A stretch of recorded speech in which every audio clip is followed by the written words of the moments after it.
Hello there, my name is Chris Shelton. And I'm Abdul Wahid. And today we're going to show you this area that you've all seen, the rotunda in the library.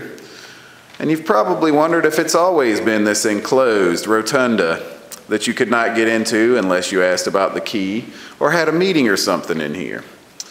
Well, it used to be an area that had an open air. There was no ceiling on it. It was just an open air area. And in 1968, an Italian artist named Bruno Natrona was hired to come in here, and where you see this blue ring on the carpet, he had made a fountain. He had a fountain. This was open air.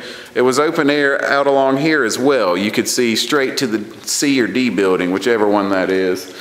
And it was all an open air area. So he came in here and he put a fountain where it is blue here now.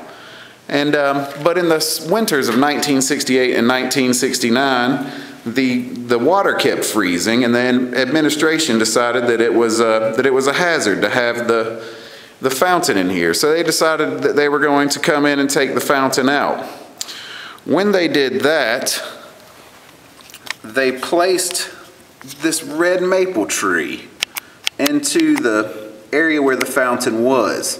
There you can see that it's still open air, and you can actually see that it's open, sorry about that, open back here, that it was all an open area. Well, that was left this way until 1987, I believe. Yes, 1987, someone was hired to come in here, and they put this top on it, and they enclosed the space, and they put the glass areas, and they made it into the area that you see today, that is made for the conferences and the meeting areas and things of that. And we're also going to show you where that maple tree that used to sit right here was. We're going to go find it on campus. Okay, as you all can see that right now we are standing in front of the Rotunda Library, and we are here because I wanted to show you that the glass bricks that you can see, they used not to be there at the time of 1987. It used to be an open air, so you can walk straight to the fountain and the maple tree. And now we will get you to the real maple tree when it was moved back in 1987.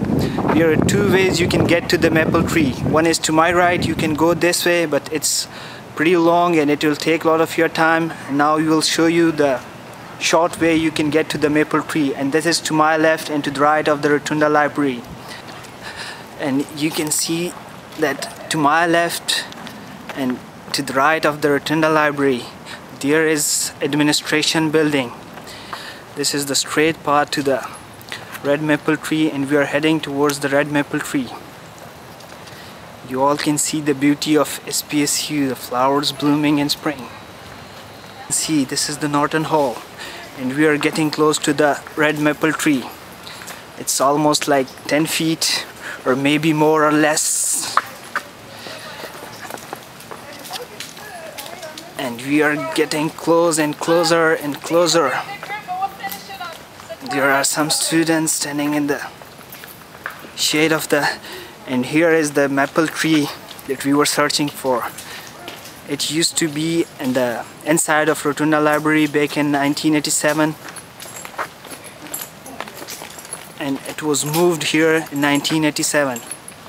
It's just by the side of the Norton Hall, as you can see here. It's the Norton Hall. And the red maple tree that was moved here back in 1987 is here. Let me show you a picture of. There used to be a metal plate here at the bottom of the red maple tree, but probably it is hidden under the grasses. We tried to figure that out, but we failed. So if you are interested in figuring out the metal plate, you can do that. And somewhere in all this crap. Yeah, we tried that, but we couldn't figure that out. And we would like to thank Dr. Mills for providing all the information regarding the red maple tree and the pictures, and allowing us to get into the Rotunda Library. Thanks to her, and thanks for watching.